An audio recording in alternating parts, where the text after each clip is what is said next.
It's West Coast comedian versus Midwest comedian, with me, Ryan Budds, taking on my old comedy road dog partner, Josh Alton, in 20 questions on 2 parts of the country. This is Trivia with Budds.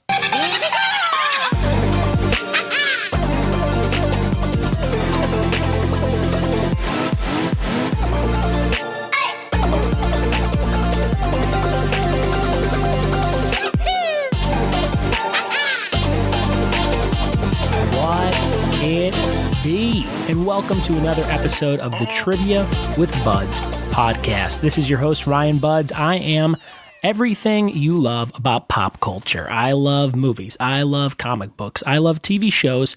And if you like any of those things, you are in the right place. We have some amazing pop culture trivia for you on today's episode about the West Coast and the Midwest with my good pal Josh Alton, fellow comedian that I started with in Chicago, some years ago. But before we get to that, we're going to get some business off the table first. In the background of this episode, you may be able to hear my wife and my mother-in-law watching a Handmaid's Tale? I don't know what that is. They are obsessed with it, and it is blasting throughout the house right now. And my daughter's running around pretending to set up camp in different rooms in our house. So that's kind of fun. We are having another baby. I think I've mentioned that in the podcast before, but we kind of officially announced it this weekend on Facebook. We're having a baby boy on November 20th, and super excited to round out my family with a boy. And this child will be named very properly. I can't say the name yet, but it is a very cool name if you like pop culture. If you like a certain movie from the late 80s, you will love this kid's middle name. There's a hint for you. And it's coming November 20th. Baby boy, our second kid in the Budds house. So thanks for all the congrats and different messages and comments you guys have left on Facebook. If you follow my personal page on Facebook, Ryan Budds. We had a fun weekend in Palm Springs, the wife and I. We had our 6th anniversary. And we had our last anniversary there. Went and checked it out for the first time. I thought Palm Springs was just for old people. And there's a lot of fun stuff to do there. But I also realized I am an old person. We're in our early 30s, but man, do I love a nice early dinner and a trip to the casino. That is right up my alley. I was wearing a Hawaiian shirt, as you would, in a place called Palm Springs. And we had some crazy weather. There was like a flash flood. We were sitting at the pool on Saturday, and then all of a sudden this crazy storm came in, and water was like leaking all over the hotel we were at, and dripping through the bar we were hiding out in. And for an hour straight, it was just like flash flooding. So that was kind of interesting to see that in the desert. And like downtown Palm Springs was all ripped up. So if you were in Palm Springs this weekend, you saw quite the spectacle.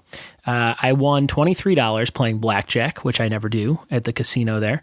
And that was kind of fun. And then we put like $20 in a slot machine, and Ashley won. She was up $350, and I go, cash out. That's like, we can get up any amount of money. And I'm like, all right, that's it. Cash it out. I don't like to go below what we put in. So yeah, we walked away with, $23.50 extra, and take that, Palm Springs. What has been going on this week? We had some crazy trivia players. Here's some fun stuff. This was last week at the trivia location I host in Upland, California. If you ever play at Last Name Brewing, really fun brewery. We get between 50 and 100 people, bunch of friends and family playing there on a big projector. And we had a team of these 2 guys who I kept calling Ben and Jerry because they looked like old hippies. And one of their names was really Ben. And I did a round where I showed pop vinyl Funko figures from the 90s. The whole theme of the week was 90s. And you had to name what character from the 90s was on the screen. They didn't know any of them. So I just wanted to give you some of their examples of their answers. They were amazing. So I showed a picture of Darkwing Duck, and they wrote fuck a duck. That was their answer for that one. I showed a picture of Screech from Saved by the Bell, and they wrote sad boy. That was kind of interesting. Sad boy. And then I showed a picture of I think it was Clayface from Batman the Animated Series, and they just put Bugs Bunny. So when in doubt, just write Bugs Bunny. You never know if that'll be right or not. But a shout out to Ben and Jerry from Last Name Brewing for making me laugh with 12 answers straight. I posted pictures of all the slides and their answers written on the slides on my Facebook page. You can also find it on the Trivia with Budds Facebook page if you want to see more about those funny dudes. Another thing that happened earlier tonight when I was hosting trivia actually was I asked a question about like who was the female lead in the movie The Bone Collector. And I was walking around. There was a guy that was kind of new. He had played 4 rounds of trivia, and he wasn't doing great, but he was having fun. So I went to go tell him how to score the last round because it's a little different. If you've played my live trivia nights, the confidence round is always a little bit different. You can get 55 points instead of 12 on that round if you're really smart. So I went to go show him how to rank it, and he's looking up the answer to the first question on his phone, and he goes, Bone Collector, Angelina Jolie. He holds the phone up in my face and then writes down the answer in front of me, and I just kind of went, all right, okay. And I just walked away. But I thought that was fun. It was like, is that how you play trivia? Like he literally held the answer on his phone up to the trivia host and was like, that's right, huh? And then just put it down. So shout out to that guy. That crazy son of a bitch. It's time for the word of the week, a newer segment in year 2 of the podcast here. This is your word of the week. It is a merkin, merkin. I didn't know this was a real thing for a while until I saw this definition. It's an artificial covering of the pubic area. Pretty much a pube wig, a merkin, merkin. I think I first heard this word in an episode of Family Guy. There was a merkin salesman or something like that. So I'm going to use merkin in a sentence as I do each and every week for the word of the week. And my sentence I wrote down was, before a hot date with a mature woman, I always make sure to powder and fluff my merkin as to appear older and more refined. So that is my use of merkin in a sentence. Got to fluff up that merkin for the big date with the old lady. On this day in 1981, so September 12th, 1981, the Smurfs broadcast for the very first time ever. How about that, those little blue bastards? The Smurfs broadcast from Hanna-Barbera in 1981 on this day, September 12th. So if you like Smurfs or Smurfs The Lost Village, maybe you were watching that with your kids, or maybe you watched it as an adult, like a real weirdo. You owe it all to this day in 1981. The badass pop culture thing of the week. That's another segment. I just saw it, and it's on sale for $10. Only $10 on Amazon. I think everybody should buy this. I know I'm going to get it, probably as an early Christmas present. It is the Die Hard. It's called A Die Hard Christmas. It's an illustrated holiday classic edition of the movie for adults. So it's like an adult kids book. They just take everything for kids and they make an adult version of it, like coloring books and storybooks, and now Die Hard. So the Christmas, a Die Hard Christmas book, you can get it on Amazon for $10 now, and I suggest you do. I think if you pre-order it now, like you get the best price if you have Prime. There's some kind of Prime pricing. I don't know. I was reading some deal website. But you can do that if you like Die Hard. Go flip through this thing. It looks like an amazing little book. I think they did one with Home Alone last year or the year before, which I've been waiting to get my hands on as well. So A Die Hard Christmas, that's your badass pop culture thing of the week. This week's business of the week is My Printers in Burbank, California. If you live on the West Coast, anywhere near SoCal, and you are looking for some amazing deals on getting stuff printed, I just got 250 flyers, 5x7 flyers. I think it was $60, $75, but they're really, really nice glossy flyers. I get all my answer sheets printed there. I get my headshots printed there, giveaway stuff, all the Buds Box stuff I've ever done if you've ordered a Buds Box before, posters for all my events, and much, much more.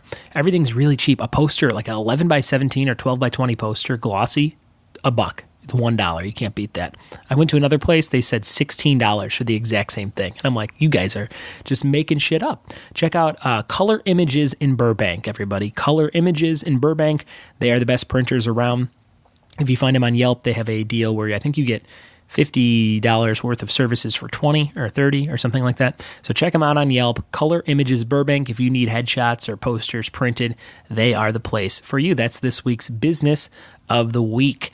Now, before we dive into the episode, I have a quick interview that I did with my new pal Doug, who was a contestant on the game show Jeopardy! You've all heard of that game show. Here's a quick interview with Doug about the process and how he got to be on the show and how long it took. Take it away, Doug. Here we go.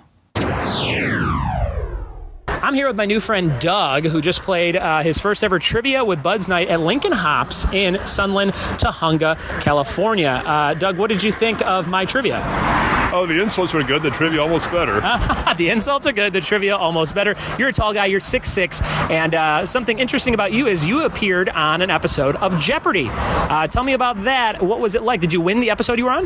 No, actually, I came in second to, I think it was like a 10-time champion, a national Scrabble champion, so I was kind of doomed from the outset on that one, but I had a wonderful time. I highly recommend it to anyone who doesn't want any money right away. It took like 3 years between like the initial test and actually filming. Yeah, tell me a little bit about that. You had to take a test, and then you went to like kind of like a cattle call of people who score a certain amount on the test, and then what happened? Well, it's an online test for initially. Then they say, if we don't hear back from us in 18 months, give us try it again. So like 17 months later, of course, they call me back for a second round at this hotel near the airport, and they give you a written test so you don't cheat on the internet, and they give you have a sample, TV test, test round, and they said, great, if you'll hear from us in a year, try again. So like 11 months later, sort of, they called me in for the actual taping, which took place in Sun Victor Studios in Culver City. Actually, people don't realize that the Jeopardy and Wheel of Fortune sets are literally back to back. Oh, nice. In the same building. So I had no idea they were that close. That's amazing. Now, Doug, when you were on Jeopardy, what's an example of a question that you nailed that you were prepared for? Do you remember one that you were totally prepared for? Surprised with the final Jeopardy, which I didn't expect. I think the question was something about who wrote The Heights of Machu Picchu, which I'd actually read in some college Latin American literature course. It was Pablo Neruda from Chile. Oh, so you knew that one. How much did you wager on that? I think I wagered just about everything because I was in second place and trying to catch the guy in first, but unfortunately he beat me like a buck by wagering. He did the old scam, as the champions win. Right. And do you get anything for second place? You get like a shout out? $2,000, pre-tax. There you go, yeah. $2,000, and you get some cool Jeopardy swag, hat, pen, tote bag. And not many people can say they even got on the show, so that's amazing. And then you got a nice picture with Alex Trebek, I imagine. Yeah, I got several actually. So you can choose your pose of choice, really. So very good. And what's an example of a question that you just totally stumped you? Do you remember one that was just impossible that you were like, or a category maybe? What was the hardest category of the 2 rounds you played? There was a category I think on old movies, which is not really my forte. It's often the problem isn't not knowing the question, but not getting the buzzer timing correct. You have to wait for this little red light that you can't see on the TV to go off before you can actually hit the buzzer. And if you jump the gun, you actually are frozen out for the next half second. So secrets. Timing it kind of just behind the light, but not too far behind the light. And I think being behind an incumbent on this show is a bit of a disadvantage, but it's good fun. Very good. Well, you got that height to be able to see that. 6'6", Doug. He's been on Jeopardy. Thanks so much for chatting with me about the show. Pleasure. Where can people find you online? Do you do social media or not really? Just Facebook, really. I'm Twitter averse and allergic to selfies, so you're kind of stuck there. Thanks so much, Doug. Have a good day. Likewise. All right, that was Doug, runner-up on Jeopardy. Just a couple quick tidbits in case you were ever wondering how to get on that show. I have a bunch of new trivia nights popping up all over California, most importantly in El Segundo, Covina, West Covina, and Glendora, California. Check out my website, triviawithbuds.com, if you want to see all my current locations and how you can RSVP to events for bonus points. Leave a review and get a pop culture art square. That's the next bullet point I wrote down. We're up to about 70 reviews on iTunes. Make sure to rate, review, and subscribe. Tell a friend about this show if they like trivia. Play along in the car. I'm going to Vegas this weekend, and I'm going to be listening to podcasts, so I think you should listen to this one on your next road trip. Rate, review, subscribe on iTunes or wherever you listen to podcasts, and if you leave a review, let me know. Send me an email and say, hey, I'm so-and-so on the review thing, and I left you a review, and I will send you a pop culture art square from my good friend Drew A. Blank. I have a ton, about 300 different pop culture art squares, things from X-Men characters to the X-Files to Ghostbusters, and anything you can really think of that's pop culture related. My friend Drew has drawn it in a really cool style. And we have all these squares to give away. They're 8x8 inch squares. They look great framed on a desk, anything you want. And if you leave a review, hit me up. I'm looking for the next 10 reviews. So from 70 to 80, those people will get pop culture art squares. And I'll give you a couple choices when you reach out to me. We got 20 questions for you right now on the West Coast and the Midwest. Let's dive into it with Josh Alton. Here we go.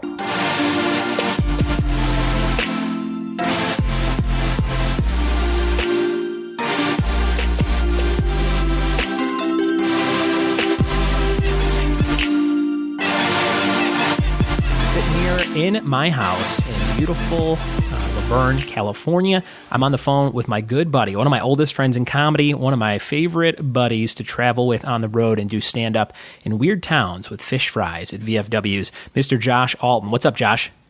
Hey, what's up, Budsy? Hey, going, man. Pretty good. It sounds like you're having a nice Sunday night out in Iowa where you live. Where do you live in Iowa?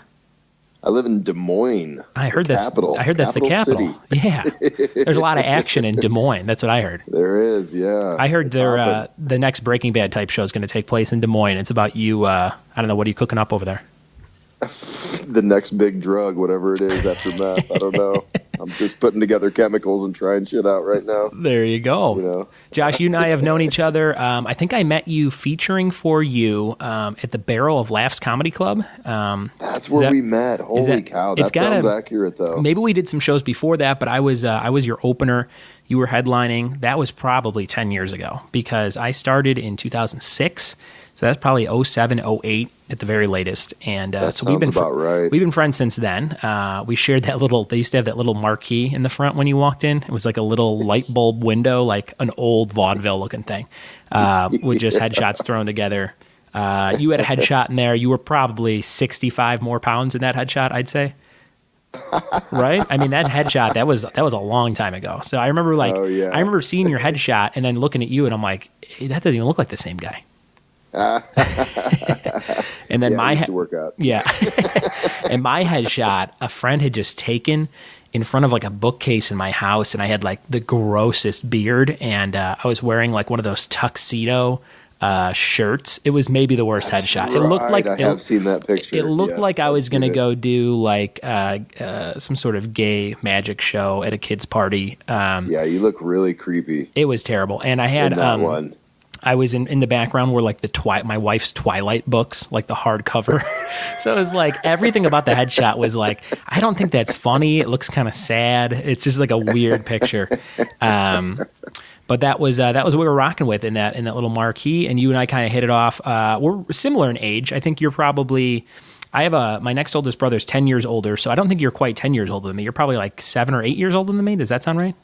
Yeah, well, I'll turn 40 this year, this coming year, I guess, in February. So. And I'll be 32 in November, so we're about 8 years apart. Yeah, 8 years. So you're like the brother I never had between me and my next oldest brother. Yes, yeah, I was the one that was missing there in between. So there you go. So yeah, we did a bunch of stand up together, and then when you would get road shows and things, you'd be like, hey buds, you want to come with me? And I'd drive to your house in the city most of the time. Would park my car like at your apartment. Your condo or whatever it was, and then we'd head up usually to Wisconsin or maybe Michigan or Ohio. We had the pleasure of doing one of the last weekends at a place called was it called Chaplin's? Was that what it was? Yeah, Chaplin's. That's right. We did do Chaplin's. Yeah, we did one of their last weeks. This was a comedy club. Yeah, I mean it held like 250. It was a huge showroom, and it was probably booming in the 80s and early 90s. And then it was attached to that huge bowling alley. Yeah. It was in like a Detroit suburb, right? Yeah, Clinton Township. Or was it right in Detroit? I think it was Clinton Township, Michigan. Okay. And you had a friend, another comedian. What was that dude's? Eric. What was that dude's name that worked at the hotel? Oh man. Oh yeah, Eric Pinnell. Eric Pinnell, and he hooked us up with like a kitchenette. He had worked at like a Hyatt or something like that. So we had a pretty sweet room because they didn't give you a room, I don't think, at the time we did this club.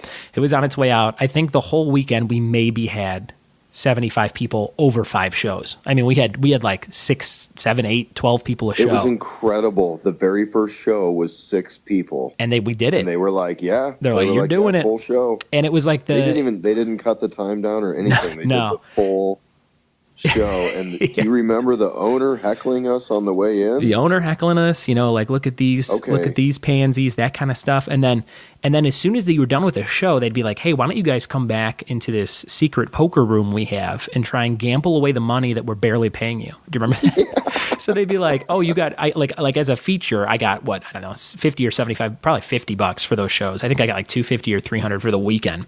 And and then they would be like, hey, come on back and play poker with us in our not rigged poker room with dudes that all work here. And you're like, okay.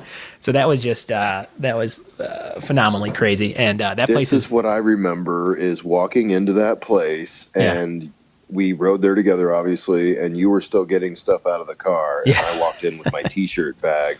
Yeah. And the guy started, I had already heard about him, that he was kind of a ball buster. Sure. But he literally started on me the second I walked in. I mean, as I met him, he was already razzing me about shit. Yeah. And he was already on me. He was like, what do you got there on your shoulder? What's in that bag? And I was like, I sell T-shirts after the show. And he was like, oh, Jesus Christ. He's like, what? Like he'd never heard of it before. Like, Like no one's ever done that. Like, oh, come on. He's like, okay. He's like, whatever. You think you're going to sell some shirts this week? Okay. Yeah. And then he finally like calmed down on me and like had backed off just for like 10, 15 seconds or something like that. And then you come walking through the door with your bag on your shoulder. And he was like, oh, fuck, who's this guy? Yeah. And I'm like, oh, this is Ryan Budds, the opener. Well, you guys are going to have to decide which one of you is selling shirts because you're not both selling shirts. Yeah, for the 6 people there. And I'm like, who's that guy? And I'm like, oh, yeah, that's the manager. Yeah. I'm like, who is that asshole vagrant just screaming at us? I think that might have been one of the rare places where I think maybe they wanted like 20% of your sales. Do you remember that? You remember doing shows like that? Where they'd be like, if you sell $100 of shirts, you got to kick 20 back to the club. Like they were few and far between. Man, I don't know that I know Connections comedy clubs. There was one in Lansing, Michigan, and one in Toledo, Ohio. Sure, and we were supposed to do that there. Yeah. But usually I just ended up having to give the manager a free shirt. Yeah, it was usually the case. You know what was kind of strange? I forget which club it was, and I think I only worked it once, but there was like a sex toy shop on the way out. Like they would usher people out of the comedy club through another exit, and then in that exit was like a gift shop, but the gift shop was dildos.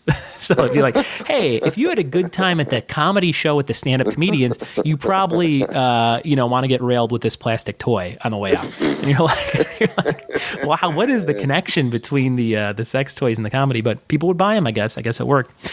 We did stuff. Hilarious. We did clubs that went out of business. We did really good clubs. We would do, you and I would do like Comedy Club on State or Goonies or something like that up in Minnesota. So we had a ton of fun doing a bunch of Midwest comedy clubs. And because you're from the Midwest and still live there, and now I'm a West Coast kid, I thought it'd be fun to do some kind of like Midwest, West Coast versus Midwest trivia. So you have written 10 questions, isn't that right? That's absolutely right, yeah. And I have 10 questions for you. So you have 10 about the Midwest, and I have 10 about the West Coast. We'll kind of go back and forth in these questions, and we'll kind of see who knows more about the other area. And mine are pretty varied. So I think I got some stuff for you. We'll see how much you know. And we're going to dive into those questions in just a second. I got a couple more bullet points to talk about with you. I definitely wanted to, since we're talking about crazy shows and things, I had put a bullet point. It just says the train bar story. So I don't remember if this was, I don't remember the name of the bar. Was it called like the Sidecar? It's called Boxcars. The Boxcars. Okay. And have you done that since then? Yes. Oh my God. I have. They only do a certain amount of shows every year. They don't do like a full-time schedule. I think they do it once a month, and they might do like 6, 7, 8 of them a year. Gotcha. So it's I get to headline it like every other year, probably. Okay. So this was about, I want to say, I've been out here for 5 years this fall, so this was probably 6 or 7 years ago. And I drove to your house in the city because you were north of where I lived. I was still in Chicago at the time. You were still in Chicago. So you drove to my place. So I drove to your place because it made sense because I was going north anyway, and we could take one car and all that stuff. So I leave early. I still hit traffic. It took me, I think, 4 hours to get to your house or something insane. Like maybe not 4, but it took me, let's say it usually would take an hour to get to my parents' house, to your house.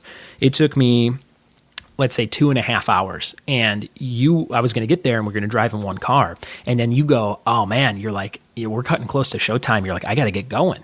So you ended up leaving from your house, and then I, rerouted to just drive myself there. So we already screwed each other. I screwed each other on gas just with the traffic. Yeah. We get there in time for the show. The show goes great, but we're in 2 separate cars. This was one of those small bars where like the owner lived above it, and we got hammered, and it's probably a Saturday night or something.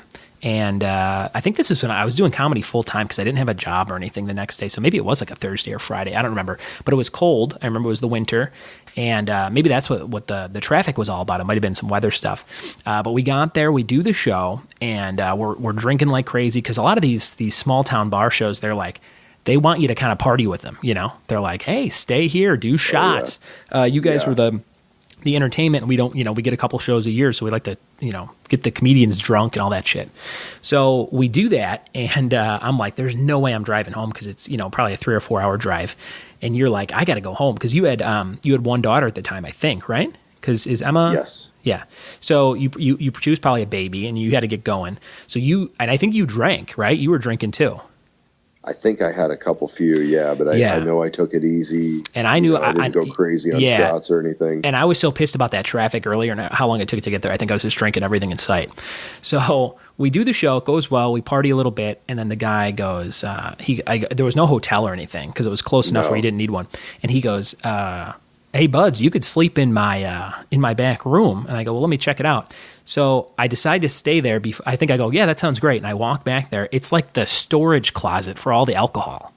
So there's just like a little cot, and there's like a little shit cot with like all this liquor and bottles and boxes around it.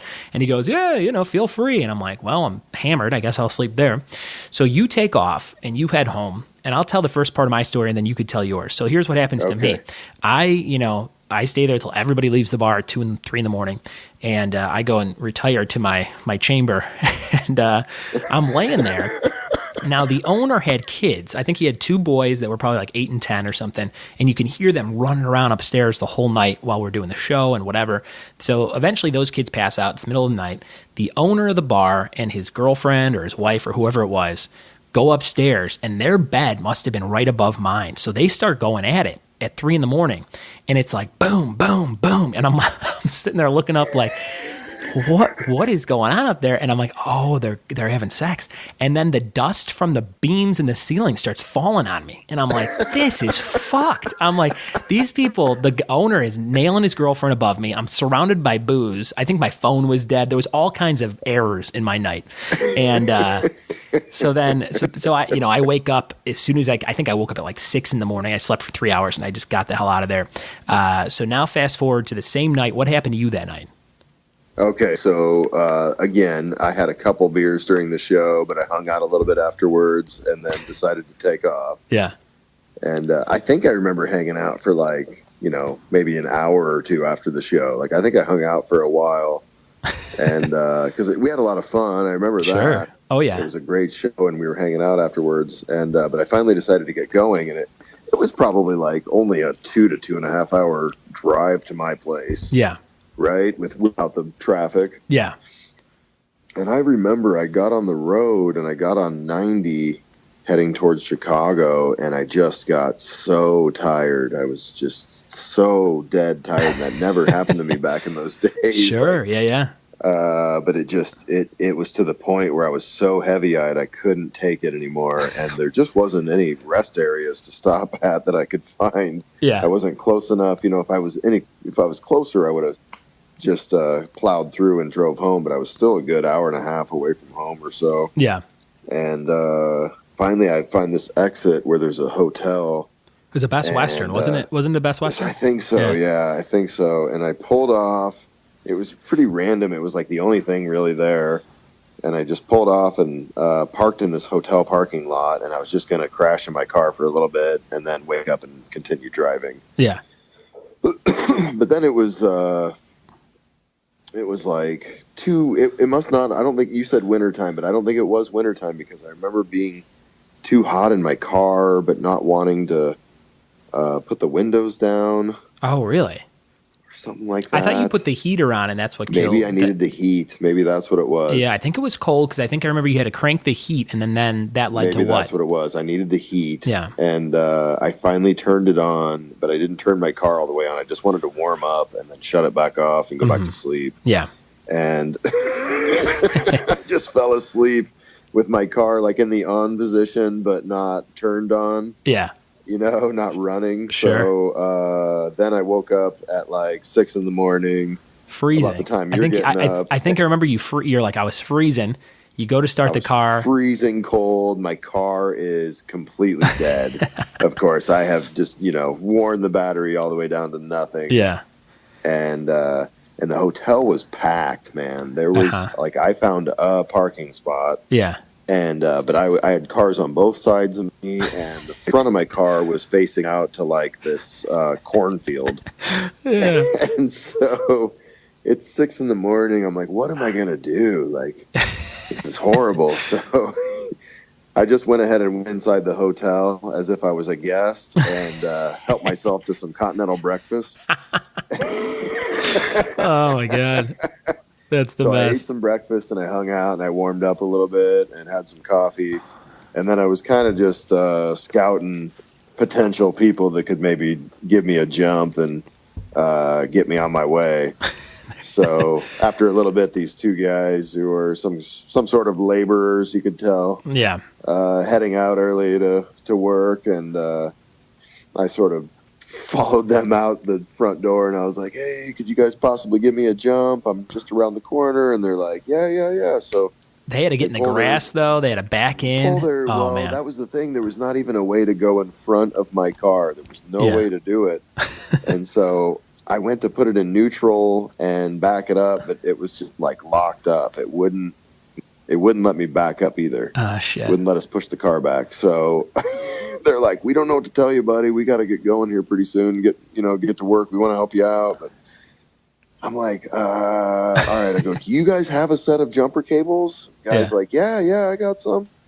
So I'm like, all right, pull up to the front or the back of my car as close as you can. So he pulls his truck back, and I connect his cables to his truck battery, and I connect my cables to my car battery, and I connect them in the middle together like some kind of an extension cord, like a the jumper extension, like a Back to the Future type thing with the clock tower. You threw a banana peel in your gas tank, and you clink those things together, and then lo and behold, it starts, and then you're on your merry way home. Totally worked, man. And you worked. And you got a free breakfast. And we still to this day argue. We're like, who had it better, the guy who couldn't get his car started but got free breakfast, or the guy who had to sleep with a couple fucking above him? You know what I mean? I don't know which one was worse, but man, I think I was mad because you got home like an hour before I did. Yeah, that was what it was. Yeah, I left the night before to get going. And you made it home an hour before I did. Amazing, good times in the Midwest. The last thing I wanted to talk to you about, you do a thing. You're kind of known as a trophy husband. Tell me about that gimmick. What is trophy? What is your comedy gimmick of trophy husband all about? Well, okay, as you know, we had our first kid. She's almost 6 now, man. She'll be 6 in October. I can't believe it. So when that happened, we had to figure out some sort of, child care during the day. And my wife has worked very, very hard to become a nurse practitioner. Yeah.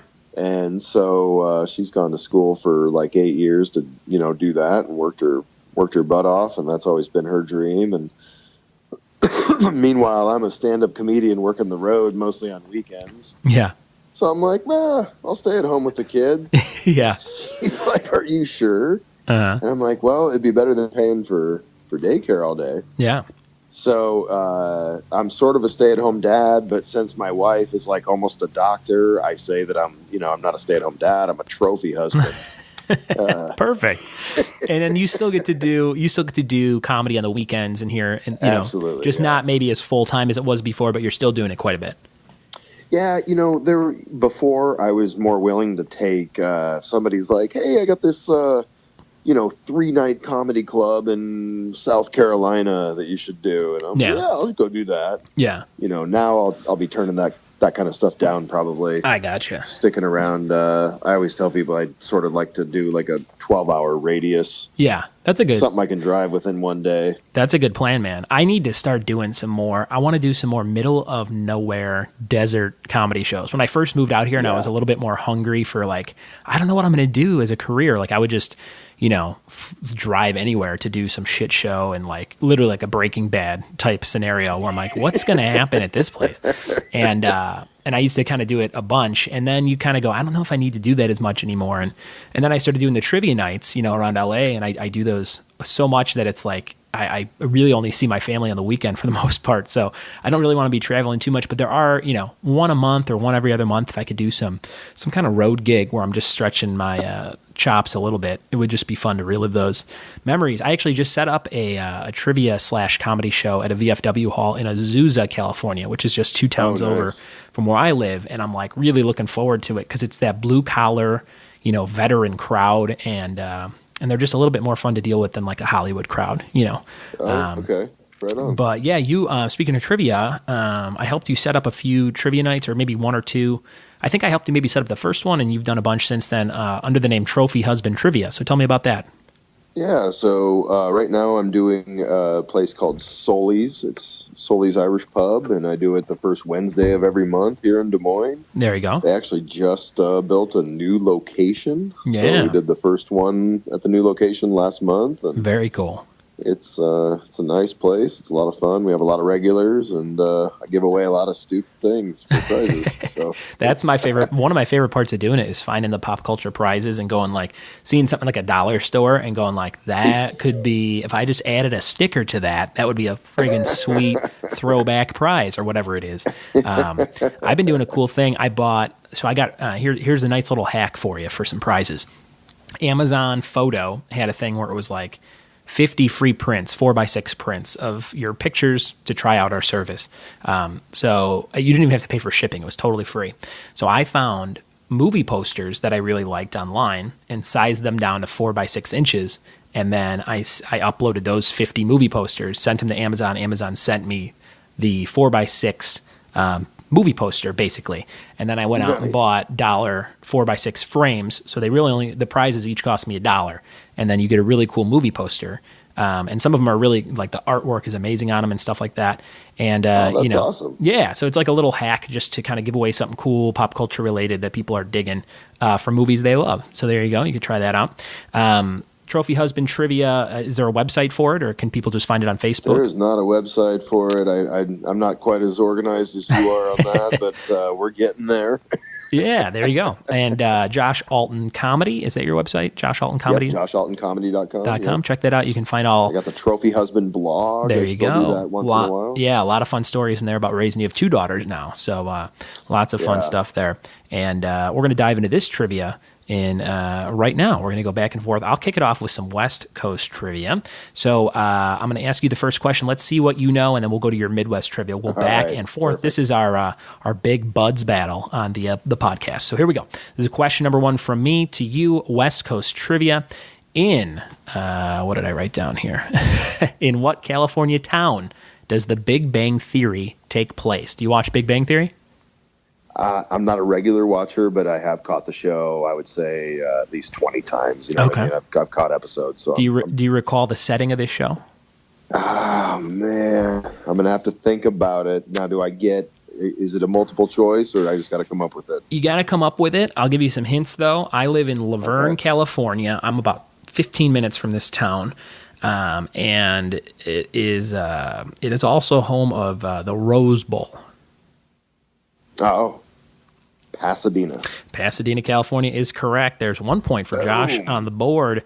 I'm with you. I've seen about 20 episodes of the show. I have an older brother named Tom who's obsessed with it, and he'll always be like, "Did you see this week's new Big Bang?" And I go, "Tom, I've never seen the goddamn show." Like, he talks to me about, he asks me every time I talk to him if I watch the new one. And I'm like, "Dude, I don't watch that show." That's funny. And he's like, he'll be like, "Why are you jumping down my throat about it?" I'm like, "Because you asked me the show's been on for 10 seasons. I think you ask me every week." But they're doing that. I'm lukewarm on it. You know what I mean? It's an okay show. I don't hate it. I've heard a lot of people really hate it, and whatever, and a lot of people love it too. Yeah. They got a spinoff. They got a spinoff called Sheldon about him as a kid, which really? Probably a good idea to try that out. I don't know if it'll last. It's got to probably have some likable kids, which I think he's kind of off-putting sometimes. So a kid version of that might be worse. You know what I mean? Who knows? What spinoff was like the most successful spinoff, do you think? probably Frasier from Cheers. That's what I was thinking too. Laverne and Shirley from Happy Days is probably a close second. Oh yeah. Okay. Mork and Mindy also spun off from Happy Days, but I think that only lasted a few. But I would definitely say Frasier. Cleveland Show did not last long from Family Guy. We all know that. And that's about all I got. I was kind of pissed off. I did not like Frasier. Yeah. I didn't like that show, and my Netflix recently suggested that would be a good fit for me. Yeah. They're like, you don't know anything about me. Yeah, you liked Inglorious Bastards, right? Check out Frasier. I love when Netflix does that. I had a good one. It was something like it was like, hey, you watched Curious George? Like Annabelle, my daughter, watched like Curious George's Halloween surprise, and it was like, you might like Schindler's List. I'm like, oh, come on, like. What is this algorithm where they're like, scary monkey costume leads to Schindler's List? All right, here's your first question. This is from Josh to me about the Midwest. Let's see what I know about, Iowa and shit. All right. I love it, man. I love it. And listen to me. I don't normally include sports questions. Oh, boy. But I wanted to be a huge dick because I know you know nothing about sports. Oh, man. If you only knew. Hilarious. I am... open up the gates with a sports-related Midwest question. Do you know how many conversations with assholes I've had to fake in situations where they go, did you see the whatever? What do you think LeBron's going to do with the something? And I'm like, there's so many times I go, well, you know what? I hope he makes the right choice. Or like some shit where I'm like just vaguely answering, and then they just keep talking. They're like, yeah, that's what I'm saying. And then they just talk. I do it all the time. It's a talent. But go ahead. Let's see if I can get this one. All right. This would be a pretty easy question for probably your average sports fan. Nolan Ryan. Okay, here's your second question, Josh. What do you got? All right. Listen up. The Indiana Hoosiers, the Michigan Wolverines, and the Iowa Hawkeyes all play college football in what Midwest conference? I've got choices for you. Oh, choices. All right, go ahead. Is it A, the Pac-10, B, the Big Ten, C, the Big 12, or D, the Missouri Valley? Can you give me the schools again? It's Michigan Wolverines, Indiana Hoosiers, and Iowa Hawkeyes. Boy. Am I right if I say it's A or B?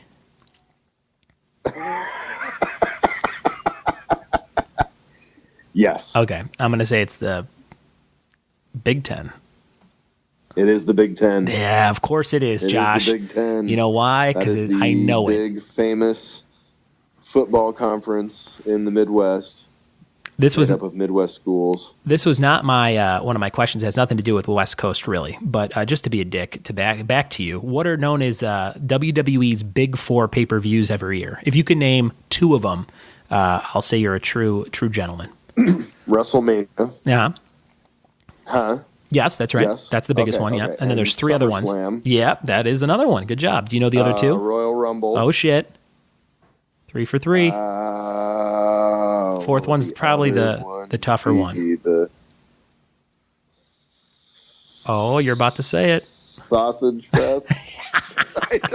WWE Sausage Fest. They actually just did a pay-per-view called WWE Great Balls of Fire, which people made fun of for days. And it was just a terrible title. And then the logo, the balls that were on fire with the logo in front of it looked like a dick and balls. It was hilarious. The last one, Survivor Series. So you almost got them. Oh, yeah. You almost got them all. Good job, Josh. I used to watch it a lot, man, back in the day. Yeah, I used to as well, including yesterday, the day before, and the day before that. Here's question number 2 for you. What boy, I just wrote these down. I can't even read my own handwriting. What band had the hit song Welcome to Paradise in 1994? It's a nice California-related song for you. Welcome to Paradise, 1994. What band? Oh, man. I know you know this song because you are a master of a playlist of shit I've heard on the radio maybe every day of my life, and you'd be like, good song. You turn it up. Like, you'd be playing like Black Hole Sun or Jeremy by Pearl Jam, and you'd be like, you ever hear this song? I'm like, yeah, bro. This is definitely in your... I'm going to go... Is it Green Day? It is Green Day. You nailed it. Yes. All right. Very good. All right. Question 2 from Josh. What do you got? All right. You better get this one. Okay. The pressure's on. Okay. What famous stand-up comedian Josh was Hall. born in Peoria, Illinois? Again, I got choices for you. Oh, okay, sweet. Most of mine are multiple choice. I did one that's not. So 9 out of your 10 are multiple choice. All right. So is it A, George Carlin? Okay. B, Red Fox? C, Richard Pryor? D, Larry the Cable Guy? Who's from Peoria? All right. The famous phrase, will it play in Peoria, goes all the way back, I think, to the vaudeville days. And you and I have played Peoria plenty of times, doing jukebox and all those places. The jukebox. Let's see. Peoria, Illinois. I feel like I definitely know this. I know it's not Larry the Cable Guy. I don't think it's George Carlin. I think he's an East Coast guy. So that leaves me with Red Fox and Richard Pryor. And I want to say it's Richard Pryor. Am I right?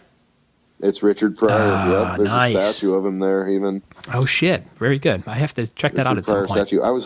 I figured you know that one. Didn't you go to school not far from I went Peoria? to Western Illinois University, about an hour and a half away, maybe hour 10, something like that, in Macomb, Illinois to Peoria. But my wife, her area code on her cell phone is still 309, which is a Peoria area code to this day. Yeah, she lived in a town called Canton, Illinois. And I've done shows there. Yeah, yeah. I mean, I have to. I did. Oh man, I'm going to tell this story real quick. I did a show. Her mom was a bartender at like every bar in Canton at different points. And when we were in college, I was doing stand up. So I booked a show, and it was at the bar she was bartending at, and it was with Gene Renfro. Remember Gene? Yeah. So me and Gene are doing the show. It's a huge bar. People are kind of paying attention. They're laughing a little bit. I'm going up first. I'm opening for him, and I realize I'm only getting laughs if I'm doing crowd work. They're not laughing at any of my material. So I just start talking to people. I knew a couple people from the town, and her mom's behind the bar working, and my wife's there. We weren't married at the time. And there's this guy. His name is Delbert. And he is like an old-looking Lothario kind of guy, like slicked back white hair, kind of real tan. I think he had a gold chain on. He was just kind of like, looked like an old player type guy. And he's sitting at the bar, and I go, hey, there's Delbert. I go, he's got the biggest farm in town, because he did have like this huge acreage of farm, and everyone knew him. And I go, I know what he's farming over there, pussy. And everyone erupts in laughter, and they're like really liking that I'm messing with Delbert, and he's laughing, and Ashley's mom's laughing behind the bar, and I just I keep talking about that and whatever. I just keep calling him a pussy farmer for the most part. So I get done with my set, I walk over, and Ashley goes, me and Ashley are talking to her mom. Or no, Ashley's talking to her mom, and I'm talking to some other people there. And her mom goes, hey, how did Ryan know about Delbert's farm? And Ashley goes, what are you talking about? He was just messing around. She goes, no, the pussy farm. And Ashley goes, what do you mean? She goes, well, he takes in hundreds of stray cats and feeds them, and everyone calls it the pussy farm. And I was like, oh my God, you got to be kidding me. So it was this crazy thing I was just riffing on. And he actually had a farm called the Pussy Farm with all these cats that he helped out. Insane. So Delbert's no longer with us. He was a really nice guy. So rest in peace, Delbert. Here's question number 3 for you. This is, I went way up the West Coast for you. So this is not about California. What is the capital of Oregon? Now, I said Oregon, but people, I think, say Oregon. I don't know. When you're out here, a lot of people say Oregon. You know, it would be easy to just bust out Portland, but I feel like that's not the right answer. No, you'd be right. You would be right about that there, Alton. What do you think? Capital of Oregon. I'm going to say Eugene. Ooh, that's a great guess, too. It's actually Salem, like the Salem witch hunt. But Salem witch hunt was way on the other coast, but Salem, Oregon. Oof. Yep, that's the capital. Oof. All right. You were close. You're 2 for 3 so far. I did some shows in Oregon. I did Eugene, and I did a weekend in Coos Bay, Oregon, which is where Kindergarten Cop was filmed. Oh, my God. That's a little piece of trivia. So... I broke into that elementary school and just checked it out during the day while they were having class. Oh, yeah. A lot of those kids still go there, I understand. Did you see on Netflix, they just added another, it's like Cop and a Half, The Next Generation. So Cop and a Half wasn't the same movie. Cop and a Half was, I think, yes, with Chuck Norris, I think. Was that right? I think it was Burt Reynolds. Oh, you're right. Burt Reynolds. So Cop and a Half, Burt Reynolds. They just did another Cop and a Half. It's on Netflix. You could watch it. I think it's called like Cop and a Half, The Next Kid or something. And it's Edward James Olmos is the dude. Oh, and it's a little girl. So it's got to be terrible. All right, here's question 3 from Josh. What do you got? Okay, question number 3. I love the multiple choice, by the way. I don't feel dumb with the multiple choice. I hooked you up. Okay, but here we go. This is going to be tough. In 1803, the United States purchased what was known as the Louisiana Territory. You know that. Oh, yeah. France. Of course. Land that later formed many Midwest states were included in the sale. Which of the following states contains land that was not included on the Louisiana Purchase? Oh, okay. Okay, so I'm going to give you the 4 that you could, you want to come up with the one that was not included on the purchase. Okay. Is it A, Kansas, B, Missouri, C, Iowa, or D, Nebraska? Not included. So this is... It contains some land. Okay. Not included. I'm going to go with my gut and say Missouri. Am I right? It's Kansas. Oh, that's one of those ones. That was a tough one. Yeah, I would have no idea. I guess I was just guessing on that. A real trick question for that one in particular is that Louisiana itself, some of the land in Louisiana was not included. Sons of bitches. That's how they get you. Purchase. That's how they get you. Unfortunately, Louisiana is not in the Midwest, so I couldn't use that as an option. But, I got you. Well, nice job. We're both 2 for 3 so far in these questions. Let's see how we do. Here's number 4. What would you find at 1313 something drive? So I took out the main word. 1313 something drive in Anaheim, California. It's a landmark. It's a big landmark. What would you find at 1313 something drive in Anaheim? Is it Disneyland? It is Disneyland, and the missing word is Disneyland. So it's 1313 Disneyland Drive, Anaheim, California. I was just there for about 5 hours earlier today. I got a bunch of sunburn on my big old empty forehead. My hairline keeps going further and further back, and there's just more to get scorched. You know what I mean? So there you go. I was more and more like the prototypical dad, right? Oh, yeah. I'm starting to look like my older brother, who I called Frankenstein for years because his forehead was so big with his hairline, and now I'm becoming that Frankenstein monster. All right, here's number 4. What do you got there, Joshy? Okay, this is your one multiple choice question. You just got to come up with this one. I think you'll do good on it. Okay. But I didn't want to give it away by including it as a possibility. So here we go. Number 4. What famous 1996 dark comedy crime film was shot in various parts of Minnesota and North Dakota? Fargo. It is Fargo. Nice. I love it. I just watched Fargo maybe for the first time all the way through probably like 3 years ago, and I think I bought it. It was I think it was $4 on Blu-ray at Best Buy, and I'm like, the box. That's a good deal, yeah. The box looked great, and I was like, I'm just buying this, and I loved it. Such a great movie. It's such a good movie. That scene with the Asian dude and her in the diner where he breaks down and says that his wife died, and he's he sits on the same side of the booth as her. Such a great scene. The acting in that's like phenomenal. All right. Very good. He gets chopped up in the wood chipper. Poor guy. All right, number 5. Oh, you thought I wouldn't have sports questions for you, but you were wrong. MLB's, that means Major League Baseball, Josh. MLB's all-time home run leader is from Riverside, California. What is his name? Barry Bonds. That's right, double B. I almost said it's a BB, but I thought that would have given it away, right? I threw up a little bit in my mouth when I said his name. There you go. Number 5 from me. Here comes number 5 from you. Okay. The Mississippi River divides the U.S. and the Midwest in half. Mm-hmm. The first railroad bridge crossing the Mississippi was built in 1856. The answer is the B&O Railroad. Next question. 2 weeks after the bridge opened, an incident occurred. What happened? Was it A, a train derailed while crossing the bridge? Okay. B, 2 trains collided head-on, killing many people. Okay. C, a steamboat rammed into the bridge, causing a fire. or D, a massive tornado hit the bridge, causing tons of damage? 2 trains hit each other. It is C, a steamboat rammed into the bridge, causing a fire.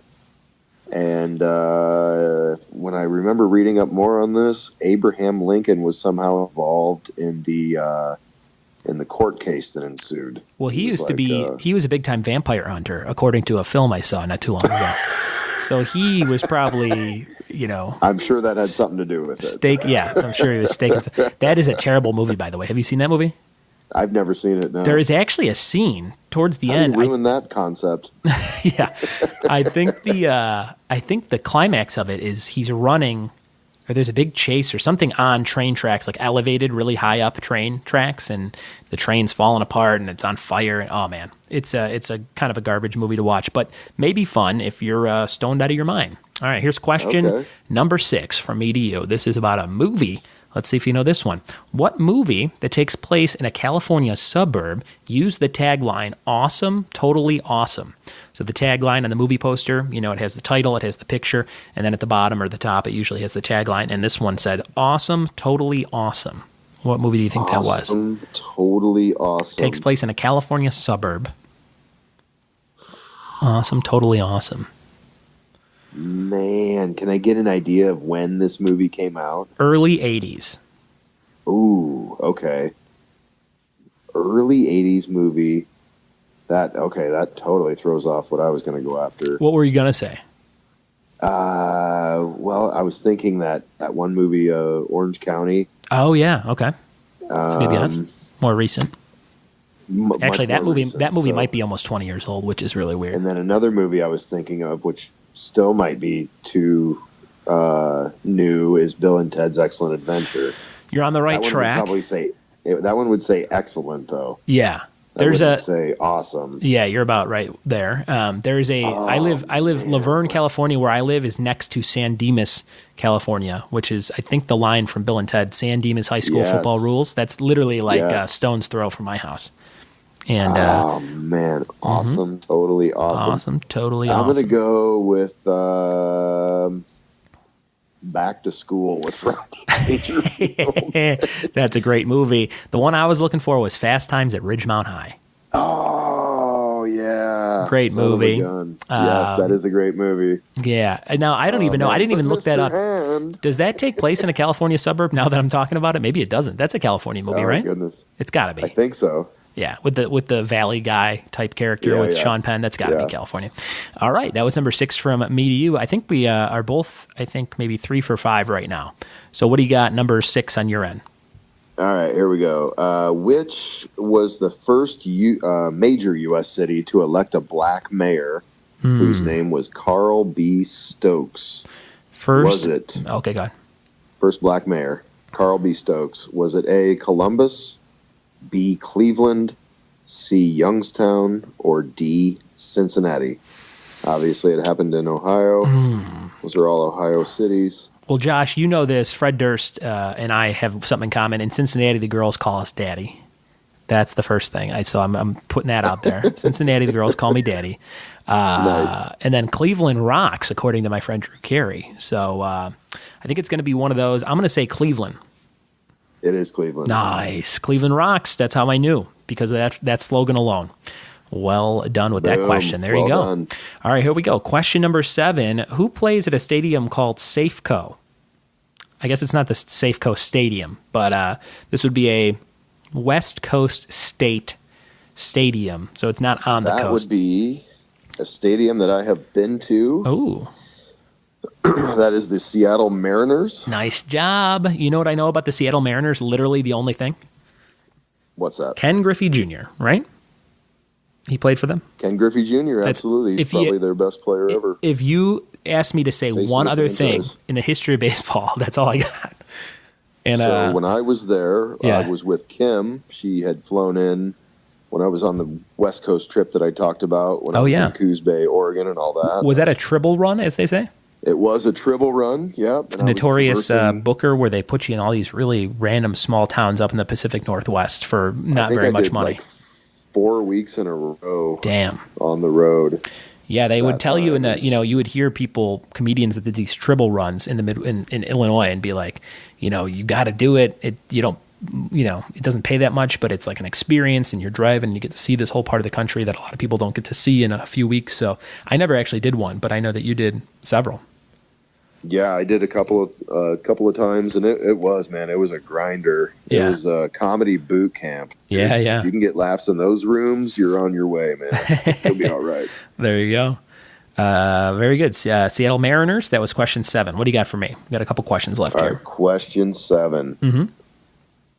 Here's me throwing you another lob ball, man, asking you stuff about our Right in Your Groove. This is what famous talk show host was from Norfolk, Nebraska?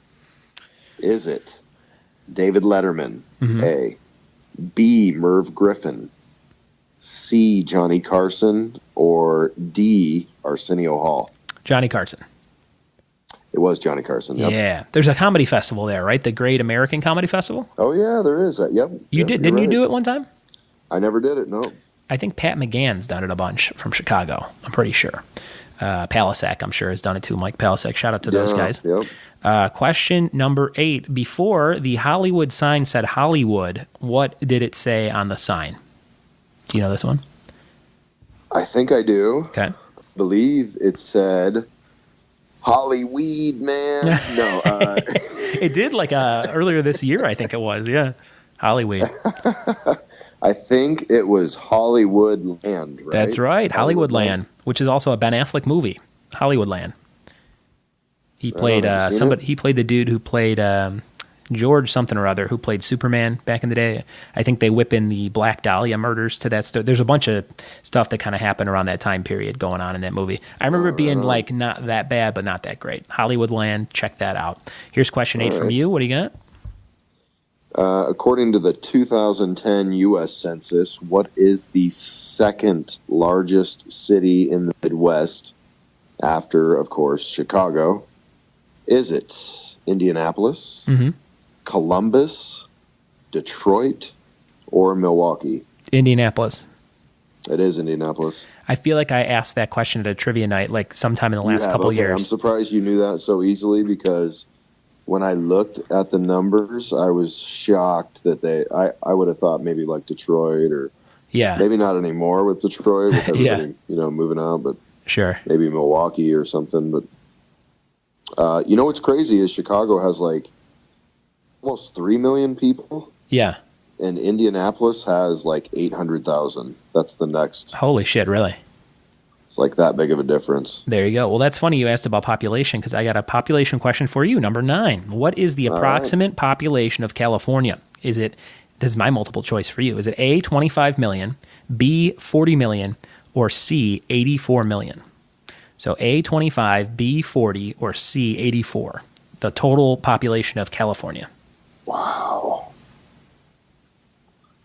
I am going to go with B. And you would be right. It is 40. It's like when I Googled it, it was 39.8 million. So as close to 40 as you could possibly get. Yeah, there you go. That's a lot of people. A lot of people probably just in Los Angeles. I forget the number, but it's probably way up there. If there's 40 in the whole state, there's probably let's see. Is LA the most popular? No, New York is, right? Yeah, New York. And then LA and then Chicago? I think so. There you go. All right. Question 9 from you, and then I got one more for you, and then we'll do a quick little battle thing, and then we'll be done. All right, perfect. Okay. All right, here we go. What popular holiday movie was filmed in the Cleveland, Ohio area? Okay. Was it A, Home Alone, B, National Lampoon's Christmas Vacation, C, It's a Wonderful Life, or D, A Christmas Story? Ooh. Man, D, A Christmas Story. It is. Yeah. A Christmas Story. I watched a documentary on the making of that. They have some guy bought the house that they filmed it in and turned it into a museum, and he sells the leg lamps. And I remember watching go through it. Some kind of segment on that. That's really cool. There you go. Here's question 10. The last question for you from me about the West Coast. Buddy Miles sang the lead vocals to what fictional California inspired R&B group? So this is a fictional, sometimes a cartoon type thing. Buddy Miles sang the lead vocals to what fictional California R&B inspired group? So it's kind of tough. Are you talking about Milli Vanilli? No. Okay. I'll give you another guess. So this is more of maybe like a kid's thing, more of an advertising thing. Yeah, they used a lot of commercials and things. R&B group. Fictional. Buddy Miles is the name of the lead vocalist. And it was a fictional group. Mm-hmm. R&B group. It's kind of a tough one. I don't know what to believe anymore.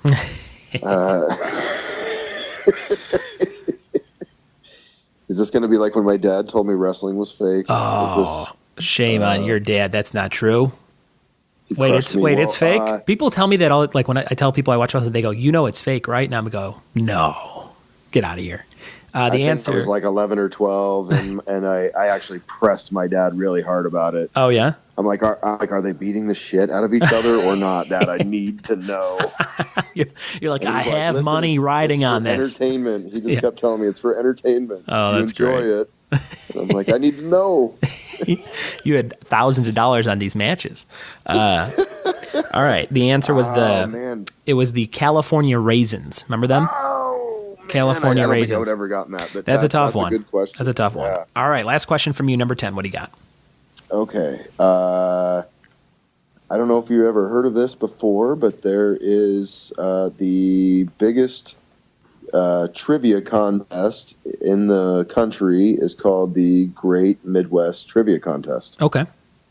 It's held once a year.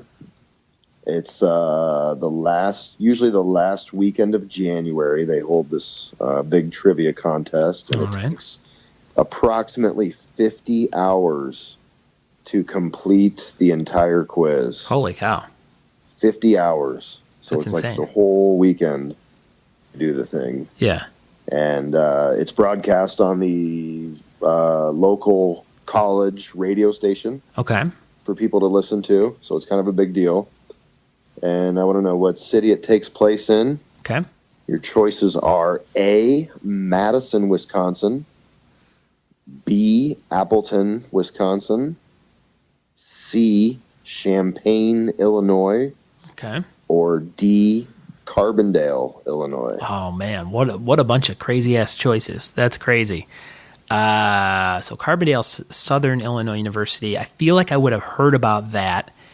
I've never heard of that. My choices in my head are between Madison and Champaign. So U of I, University of Illinois for Champaign. Feels like something they could have done there. I'm not super involved in the trivia world, outside of what I do out here. So I don't like follow certain events like that. But I probably should start doing that. Man, Champaign or Madison. I always just think of doing comedy club on State, and there were a lot of college kids around there. It seems like something they would do there. Am I right if I say it's one of those two? No. Well, then I'll go with the one we haven't talked about and say Appleton, Wisconsin. It is Appleton, yeah. Wow, that's crazy. Appleton, Wisconsin. That's another comedy club town with the Skyline Comedy Cafe. Skyline, yep. And the university that broadcasts the trivia contest is Lawrence University. Lawrence, very good. My friend Nathan Clucky lives in Appleton. He just moved there, so I've been trying to actually get a date there kind of subtly, like, hey, can I, feature a co-headline or something out there just to kind of go visit him. So maybe I'll be in Appleton sometime soon. You never know. Awesome, Josh. I think we did about the same. I didn't really keep a solid score, but I think we got about 7 out of 10 of both, each other's questions. So good job. Those were really good questions. Nice. I would say you are a true trivia master. And thanks again. Shout out to you for the Stranger Things t-shirt. You sent me this baby blue, amazing man. Stranger Things t-shirt for when I helped you set up the first night out in Iowa, and you sent me that for Christmas. I appreciated that. Yeah, that was really cool. I get compliments on that shirt all the time because it's kind of like a unique, probably a Pinterest style shirt, where I don't know if somebody drew that or what, but people are always like, where did you get that? Because it's a really cool, really cool you artwork. You are a weird person to buy a gift for, and I don't say that because you would be hard to buy for at all. I feel like I could buy you almost anything. Yeah.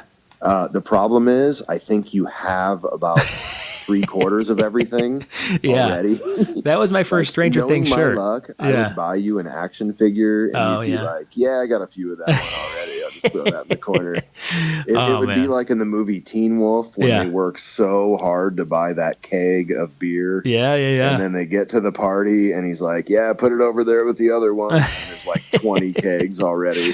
Oh, yeah. Yeah, that is a great shirt, and I'll post some pictures of it. I think I've already posted some pictures from here and there, but when I post this episode, I'll definitely make sure there's a picture of that shirt. So thank you, Josh. Let's go back and forth real quick in this last little challenge. It's called a Buds, Categories with Buds. So I got a category for you. We'll go back and forth. As a couple of road comedians, I thought it'd be fun to name different items off the McDonald's menu.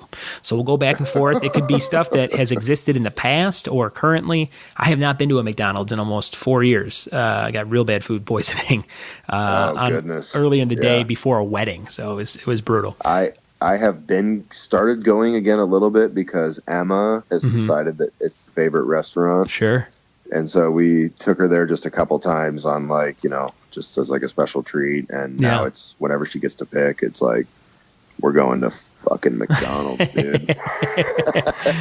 There you go. All right. So I'll kick it off, just naming McDonald's food menu items, and we'll see who can name more. My first one is the hot apple pie. Ooh, yum. All right. Well, hot fudge sundae. Hot fudge sundae. I'm going to go the caramel sundae. Okay. The McDonald's chocolate chip cookies. I'm going to say McFlurry. Okay. Chocolate milkshake. I'm going to say a quarter pounder with cheese. Filet-O-Fish. Filet-O-Fish. I'll say a Shamrock Shake. Okay. Chicken nuggets. I'm going to say the Arch Deluxe, which is a defunct burger from the 90s with bacon on it. I remember the commercial. The Big and Tasty. Big and Tasty. Oh, shit. I'm going to say the Beef Wennington, named after Bill Wennington from Chicago, the Chicago Bulls. It was called the Beef Wennington. Okay. Remember when they had the triple cheeseburger? Michael Jordan. That's funny. That used to be, I remember triple was like a common item for a couple of years, like in the early to mid 2000s, I think. They did double and triple. That's when people got really fat. Oh, man. Yeah. Yeah, you got to cut when Super Size Me came out, they're like, get that triple cheeseburger off that fucking menu. All right. I'm going to say a salad shaker or shake up, I think it was called. It's like a cup of salad that you shake the dressing in. I'm going to go with the best thing there, the French fries. French fries, the old America's favorite fries or whatever they call them. Yep. I'm going to say I'm running out of stuff here. The apple slices in a bag that comes in a Happy Meal if you don't let your kid have fun in life. Hey, I get those. Stop. Sure. Oh, yeah. All right. Nobody said the chicken sandwich yet. Sure. They're like the Dollar McChicken or whatever. They have a buttermilk biscuit chicken or whatever it is called. Yeah. Oh, no, we haven't said this yet. Just a Happy Meal in general. Happy Meal. Okay, yeah. What are we missing here? My tank's I don't think on empty. anybody's said the basic cheeseburger, have we? Just a cheeseburger? I'll say a hamburger to trump you. Okay. Yeah. You'll see my... what are we missing? Oh, they have the other option, if you don't want apples, is you can get a tube of yogurt, like a Go-Gurt. I thought you were going to be like they give you a tube of toothpaste. They're like, just get the fuck out of here. Go be good about your teeth. We can't help you. I'm going to say this because it is a special thing. The McDonald's Coke, like the Coca-Cola at McDonald's, is a different recipe than everywhere else. You said quarter pounder. Nobody said Big Mac. No, holy shit. That's we haven't said that. Famous, Big Mac. Josh, I got no more McDonald's items. If you got one more, you win. The McDonald's chicken tenders. They had chicken tenders for a little while. They did. The bigger kind of nuggets, the little bit more realistic looking. Yep, you could get buffalo sauce with them. There you go. He wins it with some buffalo sauce. Well done, Josh. You are the true trivia master on today's episode. I'm patting my belly right now. It's at least very good. It's bigger than it should be due to McDonald's. Sure, go fill that belly with a nice weed cupcake or something right now. Okay, well, can you mail me one from that fantastic state you live in? Not legally, but come visit. All right, Josh, thanks so much for being on the show. Is there anything you want to plug? Where can people find you online? You can find me at joshaltoncomedy.com. I'm also on Facebook, and I'm on Instagram, and I closed down my Twitter because I think I had like 100 followers. There you go. I never sent anything out. So yeah, fuck Twitter, right? That's what I'm saying. All right, very good. Twitter. Josh Alton, if you want to play trivia with him and you live anywhere near Des Moines, Iowa, go check out Sully's, both locations. He'll be rocking those once a month or so. Josh, thanks again, buddy. Thanks for the shirt, and I'll talk to you again soon. All right, brother. Thanks for having me. Take care. All right. Bye.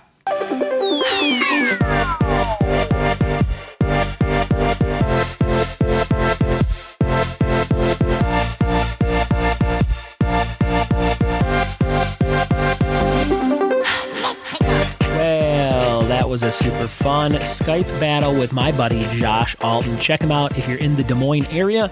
Super funny dude. Hit up joshaltoncomedy.com. You can see where he's going to be at, and you can play trivia with him at the location that he mentioned.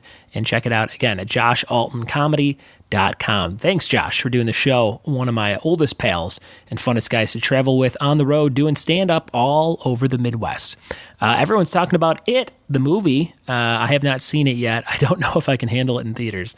I'm kind of a puss, so I'm going to probably wait to watch it at home. But it made $180 million. I don't know if you know box office stuff, but I was looking at records. It broke like 6 or 7 or 8 or different, maybe 9 different records this weekend, which is insane. Like the other highest movie grossing in a weekend was one of the Paranormal Activity movies. I think it made $58 million. This movie made $130 million more than that.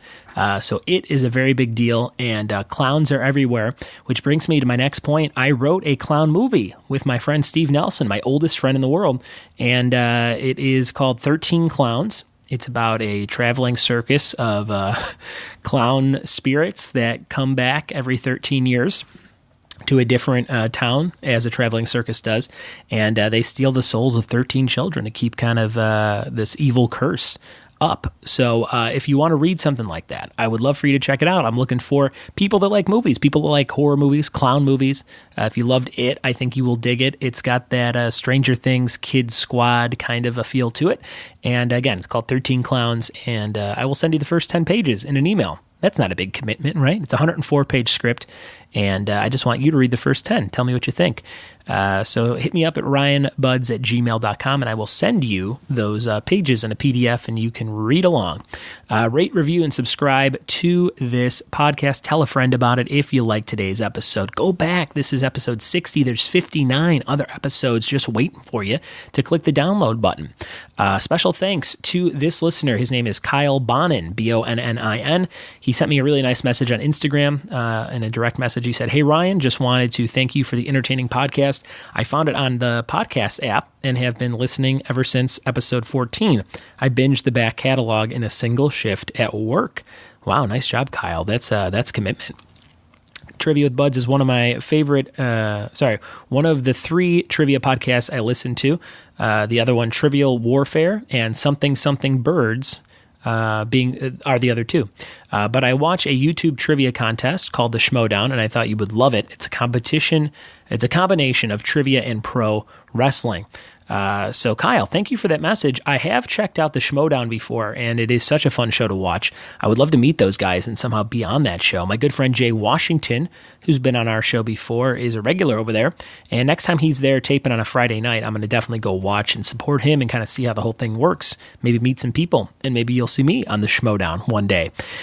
Trivial Warfare is also a great podcast. I've only listened to, I think, 2 episodes, but it is super fun and entertaining if you're looking for other trivia recommendations. And Something Birds is a brand new one that I just checked out. There's not a ton of episodes. I think there's maybe 20 or 30. It's really short. It's kind of like doing one trivia round a little bit spread out. I think they're about 10 minutes long.